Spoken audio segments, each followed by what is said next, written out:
And we are having the next episode of Raising the Bar live this afternoon rather than this morning. So I want to talk about health sharing arrangements today. I have been asked a lot of questions about those lately, if an employer can offer that, if it's good for an individual, how it works, what the catch is, if there's any catch. I'm going to answer a couple of those questions today. And this is a very simple an effective idea that can be incredibly complicated and really needs to be understood fully to work well. And it works great. There are millions of people on health sharing arrangements. And at its core, a health sharing arrangement is simply a group of people who pool their resources together to take care of any claims that come up. What this means in reality is that you become a cash pay patient. And I know that that can be really terrifying to people. It doesn't have to be. Let me give you an example of a claim where this was very successful. I have a friend who's on a health sharing arrangement, and he was unexpectedly horribly ill. Got an infection and had a number of challenges, was in the hospital for probably 4 or 5 days, maybe close to a week. And he had a health sharing arrangement. He paid the first $2,500 of the bill, and the health sharing arrangement picked up the rest. But when he was admitted to the hospital, he admitted himself as a cash pay patient. And then he called the health sharing organization, and there are several in the United States, and said, "Hey, I'm in the hospital. What do I do?" And they basically said, "Where are you?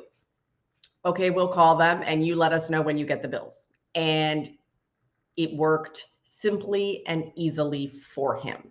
And that is exactly what it is designed to do. There are companies that offer health sharing as the basis of their plan, but wrap in direct primary care or access to a network for discounted office visits, add in some prescription coverage, either some sort of discount coverage or a pharmacy coverage piece with some limited benefits in it. All things that make it walk and talk like a health insurance plan. But I do want to be clear, it is not a health insurance plan. It is a way to get your medical bills taken care of if you don't have a traditional health insurance plan. Like I said, there are millions of people on these. They work incredibly effectively as long as you know how to use them. And they can be a little surprising. So they do require a fair amount of customer support. We have a few clients on them. They are typically people who asked us to go on a health sharing arrangement or to price it out and let them know how it worked. And I have a small group, just a couple of people, all women on the plan. They wanted this. We had 2 meetings about how it worked. Every time they go to the doctor, they call me, which is totally fine, but they wanted this and they still get a little confused as to what they do. So it is a different way of purchasing insurance, but I don't want that to dissuade you, particularly if you are a small employer and you need to offer benefits, but a traditional plan is very expensive. I don't want the sort of differentness of it to dissuade you from using it if you understand how it works. So how it works is I am a member of the health share, or I have employees, a small group, 10, 15, 20, 40. When you get over 50, it's a different conversation group. And we pay for our medical services. If I need to go get a checkup, if I have the flu, I go pay for my services, right? I pay cash, whatever that cash is. I had to go to the dermatologist the other day. It was $85. A primary care visit, maybe $130, $150 a visit, something like that. If something happens to me, if I have an illness, if I have an accident, if I have a baby, then I would pay the first $2,500 and the health sharing arrangement would pick up the rest of the cost. So it's very effective. It is also, because you have removed so many layers of health insurance, it is incredibly cost effective.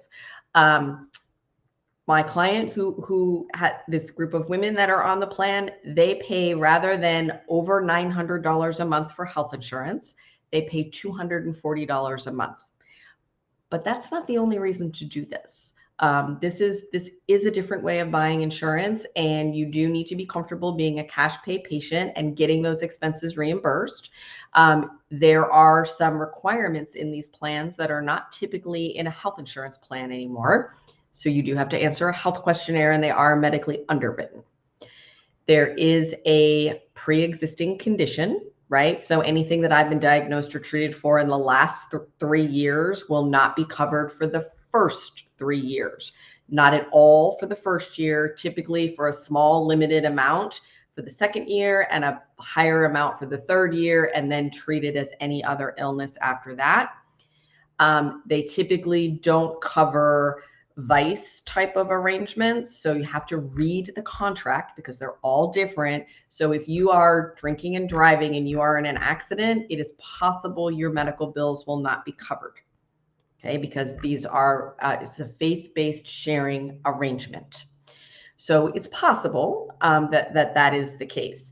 If you are a smoker, you pay more in every health sharing arrangement that I have seen. They are terrific for wrapping around a direct primary care relationship. For those of you that have heard me talk about direct primary care on other occasions, a direct primary care relationship can take care of about 80% of your medical need. So you may pay $80 or $100 or $120 for that direct primary care relationship, but they can take care of, I have a cold, I have a flu, I've got a weirdo thing on my arm that I think I need to go checked out. My kid just broke his leg. We need to get shots. I need somebody to refer me for a Cologuard test or an annual exam, a well-woman exam, mammogram, pap smear, bone density test, those kinds of things. They can handle or refer you to appropriate places. They also give you cash pay pricing for any lab and typically any imaging as well. So you pay a really reduced cost. So you're lowering your costs there and you're getting most of your things taken care of. And as wonderful as direct primary care physicians are, they are not surgeons and they probably don't treat cancer. So you do need something on the backside of that. And a health sharing is often a very good option for that. Particularly for cancer treatment, it is, you have an initial unshareable amount, an IUA. And that IUA is per occurrence. So if I have a cancer diagnosis and I'm treated for 3 years, assuming I don't have a pre-existing condition, I pay the first $2,500 of the treatment and then I don't pay anything else.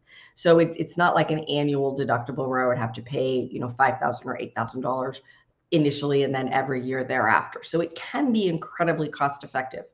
The most important thing to know here is that this is not health insurance and it is not contract law. It is an agreement of a community to reimburse medical costs. Having said that, I have seen it work remarkably well and it be remarkably effective for people who are comfortable in the cash pay market.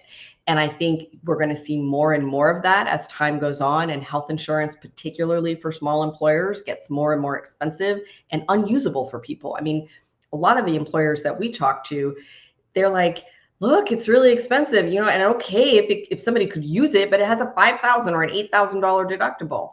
Health sharing gets rid of all of that kind of stuff. So if this is interesting to you and you have some questions, let me know. This is a pretty unusual topic. And hey Neil, how are you? It's a pretty unusual topic, a new topic, something I think that you're going to hear more about.